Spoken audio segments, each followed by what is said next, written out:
perasaan kecewa tersebut lambat laun berubah menjadi rasa sedih yang semakin dalam. Saat itu Yusuf terus memikirkan adanya kemungkinan bahwa Adit dekat dengan pria lain. Halo Sobat Pena, apa kabar hari ini? Assalamualaikum warahmatullahi wabarakatuh. Hari ini kita akan kembali membahas kejadian-kejadian mengerikan, kisah nyata yang terjadi di muka bumi ini. Pada tahun 2026, belakangan warganet digegerkan dengan kisah asmara sesama jenis yang berujung pada maut. Seorang pria di kota Batam, Kepulauan Riau, tega menghabisi nyawa mantan kekasihnya yang merupakan seorang pria juga karena tidak terima dia diputuskan. Secara diam-diam, pelaku mengawasi korban, bahkan mengikutinya dari jauh, sampai akhirnya pelaku memergoki korban tengah berpelukan dengan pria lain di dalam sebuah kamar rumah kontrakan. Pelaku yang cemburu dan emosi langsung melukai pria yang bersama dengan mantan kekasihnya itu dan menghabisi nyawanya dengan sadis. Korbannya tersebut ditemukan dalam kondisi yang mengenaskan dengan sajam yang masih menancap di bagian kepala. Bagaimana kisah selengkapnya dari kasus yang satu ini? Langsung saja kita bahas di Kata Pena.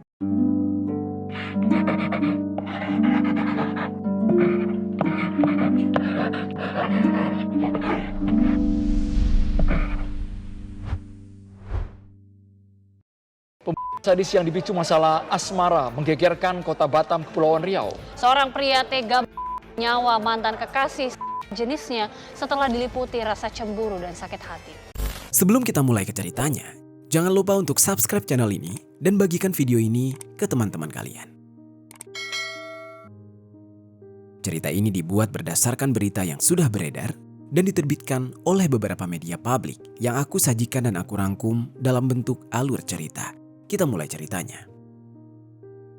Di kota Batam, Kepulauan Riau, tepatnya di Jalan CLT, Kelurahan Batu Besar, Kecamatan Nongsa, hiduplah seorang pria yang bernama Aditya Saputra. Aditya, atau yang biasa disapa dengan nama Adit, itu merupakan warga asli kota Batam.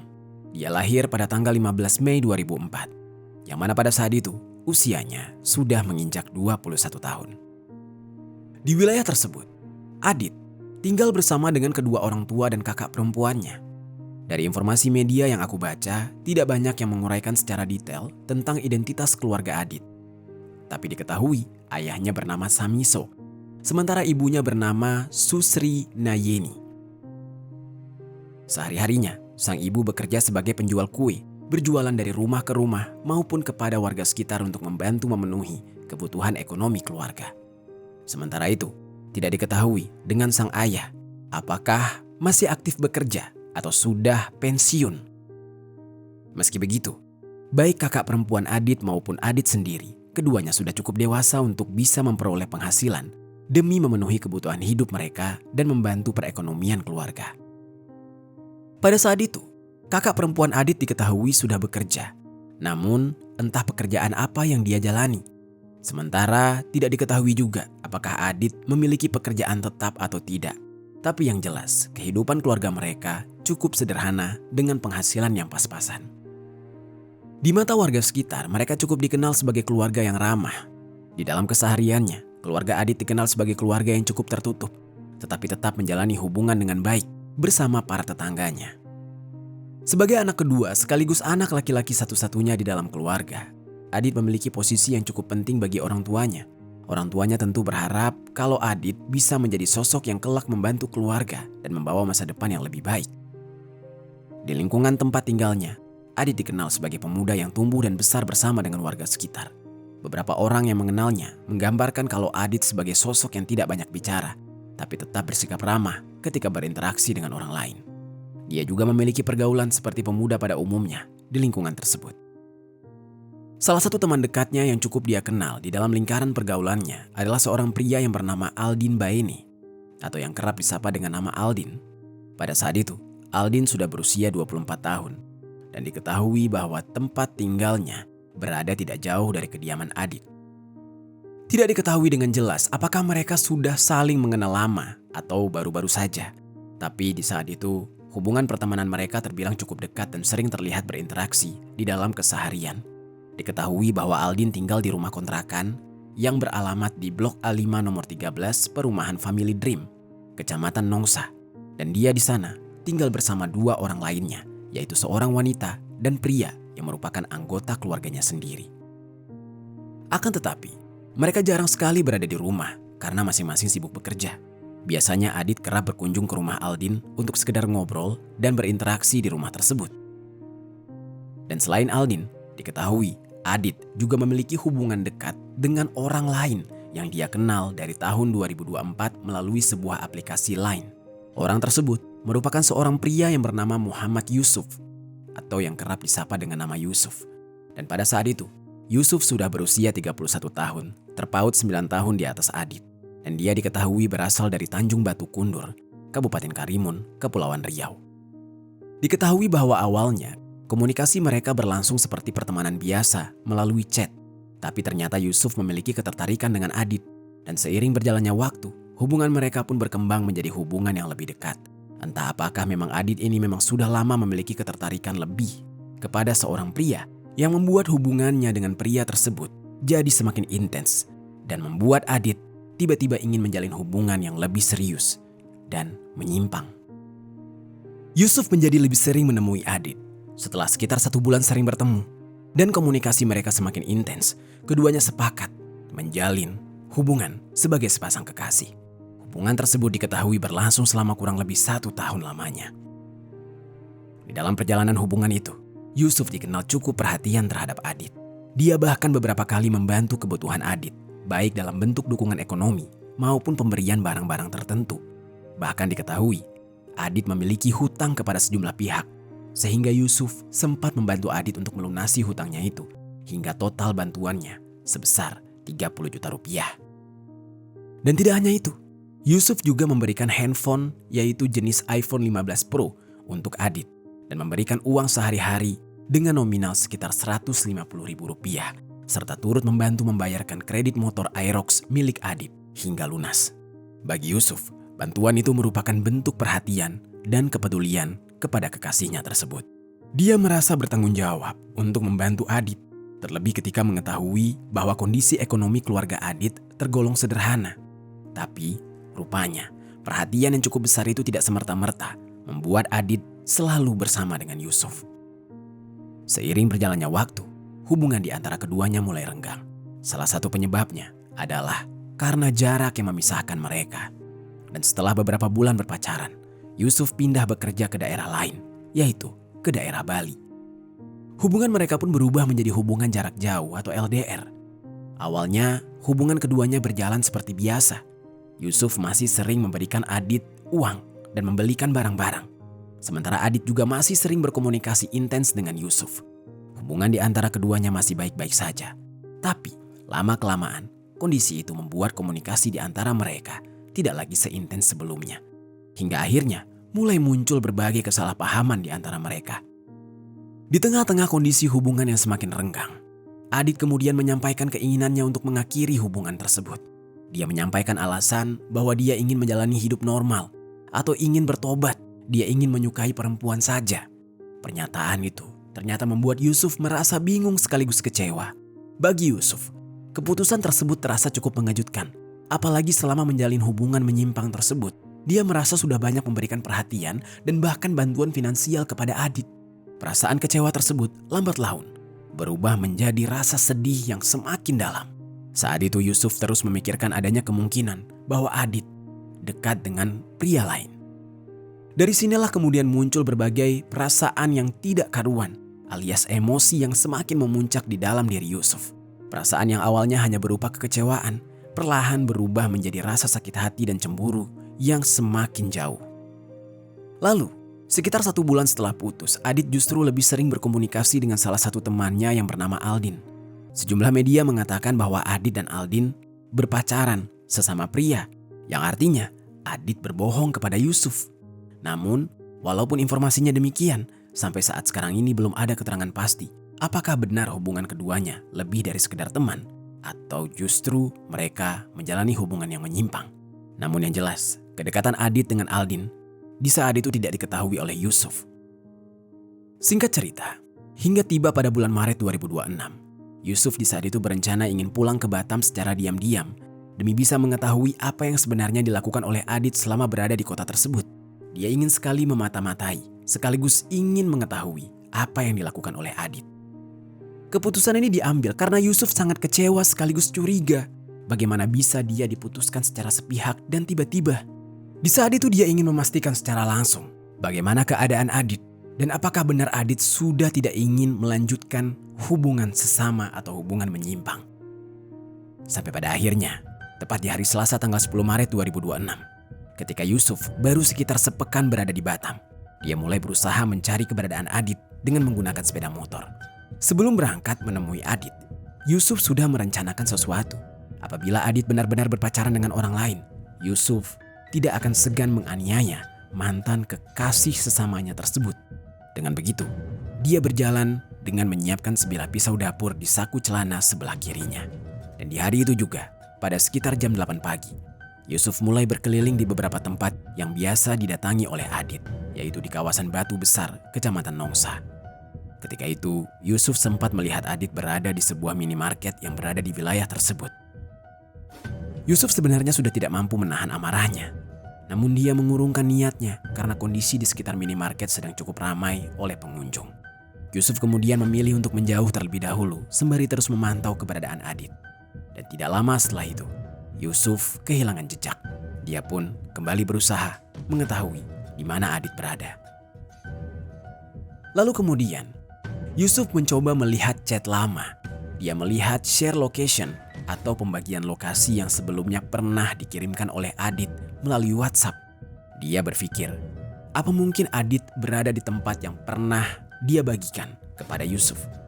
Lalu, Yusuf pun menuju ke tempat yang dimaksud dengan menggunakan sepeda motornya. Lokasi tersebut berada di sebuah rumah kontrakan di kawasan perumahan Family Dream, Kecamatan Nongsa. Sebelumnya, Yusuf masih menyimpan pisau dapur di saku celananya. Dan di tengah perjalanan menuju ke rumah tersebut, Yusuf sempat mengambil sepotong kayu yang sudah dipasangi paku serta sebuah batu yang cukup besar. Beberapa saat kemudian, sesampainya dia di sekitar rumah kontrakan tersebut, Yusuf memarkirkan motornya tidak jauh dari rumah kontrakan itu. Ketika dia berada di halaman rumah, Yusuf melihat bahwa pintu rumah kontrakan itu tidak dalam keadaan terkunci. Yusuf kemudian masuk secara perlahan ke dalam rumah tanpa diketahui oleh orang yang berada di dalamnya. Untuk beberapa saat, Yusuf memilih untuk bersembunyi di salah satu kamar sembari mengamati keadaan di dalam rumah. Dari tempat persembunyiannya, Yusuf kemudian melihat bahwa Adit ternyata tidak sendirian di dalam rumah tersebut. Dia melihat Adit sedang bersama pria lain. Saat itu Adit sedang bersama dengan temannya yang bernama Aldin. Yang diketahui bahwa Adit dan Aldin di saat itu tengah bersama-sama membereskan barang-barang karena mereka berencana ingin pindah tempat tinggal. Hal tersebut terlihat dari kondisi rumah yang dipenuhi oleh dus-dus dan juga berbagai barang yang sudah dikemas. Sementara sebagian lainnya masih berserakan di beberapa sudut ruangan. Tapi ketika Yusuf mengintip ke dalam kamar, keduanya ternyata sedang dalam posisi yang terlihat cukup dekat. Bahkan menurut Yusuf, dia melihat keduanya sedang berpelukan. Di saat itu juga, emosi Yusuf langsung memuncak. Dia sangat cemburu dan sakit hati mengingat bagaimana pacar sesama jenisnya itu memutuskan dia karena mengaku ingin hidup normal. Tapi dia malah memergokinya sedang dengan pria lain. Di saat itu Yusuf langsung membuka pintu kamar tersebut dan dia langsung menyerang dengan membabi buta. Serangan pertama ditujukan kepada Aldin yang di saat itu tidak tahu apa-apa. Yusuf memukul Aldin menggunakan kayu, yang mana kayu tersebut sudah dipasangi paku. Pukulan itu mengenai bagian kepala Aldin hingga kayu itu patah dan menyebabkan luka robek di bagian kepalanya. Meskipun terluka dan cairan merah menyembur deras, Aldin masih berusaha mempertahankan diri. Namun Yusuf di saat itu berupaya menyerang Adit yang berada di dekat Aldin dengan menggunakan batu. Tapi Adit mencoba melawan dan menyelamatkan dirinya. Sementara Aldin yang sudah lemah juga berusaha menghalangi Yusuf agar tidak semakin brutal. Akan tetapi, mereka saling mendorong di dalam kamar tersebut hingga membuat situasi semakin kacau. Ketika Yusuf melihat adanya perlawanan dari Adit maupun Aldin, Yusuf kemudian mengeluarkan pisau dapur dari sakunya yang sebelumnya sudah dia siapkan. Dalam kondisi emosi yang tidak terkendali, dia kemudian mengarahkan serangan kepada Adit terlebih dahulu. Yusuf Adit secara membabi buta, terutama pada bagian punggungnya. Akibat serangan tersebut, Adit mulai kehilangan keseimbangan dan dia langsung terkapar.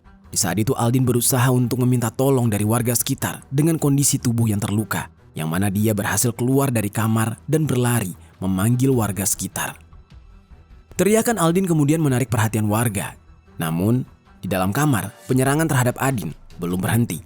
Dalam kondisi yang penuh amarah, Yusuf masih mengayunkan pisau yang dia bawa, hingga ujung pisau tersebut menancap ke bagian kepala Adit. Cairan merah pun mengalir deras dari luka yang dia alami, kepalanya robek. Dan Adit akhirnya tergeletak di lantai, tepat di pinggir kasur dengan kondisi yang mengenaskan. Lalu ketika Yusuf menyadari bahwa Aldin berhasil kabur dan meminta tolong kepada warga, Yusuf di saat itu panik. Dia segera melarikan diri tanpa terlebih dahulu mengambil pisau yang sudah tertancap di kepala Adit. Sebelum warga sekitar datang, Yusuf langsung pergi dari rumah tersebut dan sempat memesan ojek online di tengah pelariannya. Tidak berselang lama, beberapa warga sekitar mulai berdatangan untuk melihat apa yang terjadi di dalam rumah. Mereka melihat kondisi Aldin yang berupaya meminta pertolongan dengan kondisi terluka, dan mereka juga melihat Adit dalam kondisi yang mengenaskan ada di dalam kamar. Tubuhnya tergeletak dan pisau masih menancap di bagian kepala. Warga di saat itu segera berupaya memberikan pertolongan. Beberapa warga masih berusaha menenangkan Aldin yang terluka di bagian kepala akibat kayu. Sementara itu, warga lainnya masuk ke dalam kamar untuk memastikan keadaan Adit. Tapi ketika mereka melihat kondisi Adit yang tergeletak, sebagian warga langsung menyadari bahwa Adit mungkin sudah tidak bisa selamat. Tubuhnya dipenuhi luka, cairan merah masih mengalir. Bahkan sadisnya, pisau yang masih tertancap terlihat sangat mengerikan. Beberapa warga langsung bergegas menghubungi pihak kepolisian serta meminta bantuan medis. Sementara itu, Aldin yang masih bisa bergerak kemudian mulai menghubungi pihak keluarganya untuk meminta tolong. Tak berselang lama, petugas kepolisian dari Polsek Nongsa bersama tim medis tiba di lokasi. Mereka segera melakukan olah TKP dan melakukan pemeriksaan terhadap Adit yang berada di dalam kamar. Dari hasil pemeriksaan, Adit dinyatakan meninggal dunia akibat luka serius yang dia alami. Adit pun langsung dievakuasi ke Rumah Sakit Bayangkara Polda Kepulauan Riau untuk kemudian menjalani proses pemeriksaan medis serta otopsi. Sementara itu, Aldin yang juga mengalami luka di bagian kepala segera dilarikan ke rumah sakit yang sama untuk mendapatkan penanganan medis. Polisi kemudian memasang garis kuning di sekitar rumah kontrakan itu guna mengamankan lokasi. Di lokasi kejadian, petugas menemukan sejumlah barang bukti yang diduga digunakan di dalam penyerangan tersebut. Di antaranya ada sebilah kayu yang sudah dipasangi paku dan juga batu serta pisau dapur yang masih tertancap di kepala korban. Barang-barang tersebut kemudian diamankan oleh pihak kepolisian. Selain itu, polisi juga melakukan pemeriksaan terhadap para saksi. Sebelum membawa Aldin ke rumah sakit, polisi juga sempat meminta keterangan darinya. Dari pemeriksaan para saksi, diketahui bahwa pelaku merupakan seorang pria yang tidak dikenal. Tapi Aldin merasa bahwa pria tersebut mengenal Adit. Karena ketika pria itu datang, Adit langsung mengenalinya. Pihak polisi pun meminta ciri-ciri pelaku kepada para saksi. Selain itu, polisi juga menelusuri adanya bukti rekaman CCTV yang berada di sekitar lokasi kejadian. Dari hasil penelusuran, diketahui bahwa pelaku sempat terekam tidak jauh dari lokasi saat tengah memarkirkan sepeda motornya. Tidak berselang lama, identitas dari pelaku pun terungkap. Rupanya, sang pelaku tidak melarikan diri terlalu jauh dari lokasi kejadian. Dengan kondisi panik setelah melakukan penyerangan tersebut, si pelaku yaitu Yusuf memutuskan untuk menyerahkan dirinya. Sebelumnya Yusuf diketahui tidak melarikan diri menggunakan sepeda motor. Justru dia memesan ojek online di tengah pelariannya. Tapi karena takut dan panik, Yusuf minta diantarkan ke kantor polisi. Akhirnya, sekitar jam 12 siang, dia datang ke Polresta Barelang dan menyerahkan diri kepada pihak kepolisian. Kepada petugas dia mengaku bahwa dia sudah melakukan penyerangan terhadap temannya, Adit. Pengakuan tersebut kemudian menjadi awal dari proses penyelidikan lebih lanjut yang dilakukan oleh pihak kepolisian untuk mengungkap secara lengkap peristiwa tragis yang terjadi pada hari itu. Sementara proses penyelidikan masih berlanjut, Adit yang sudah meninggal dunia langsung dievakuasi oleh petugas dan tim medis dari lokasi kejadian. Dari hasil otopsi, diketahui bahwa dia mengalami luka yang cukup parah. Luka tersebut ditemukan pada bagian tubuhnya, terutama di bagian kepalanya. Luka-luka itu menyebabkan banyak cairan merah yang keluar dan akhirnya membuat dia meninggal dunia.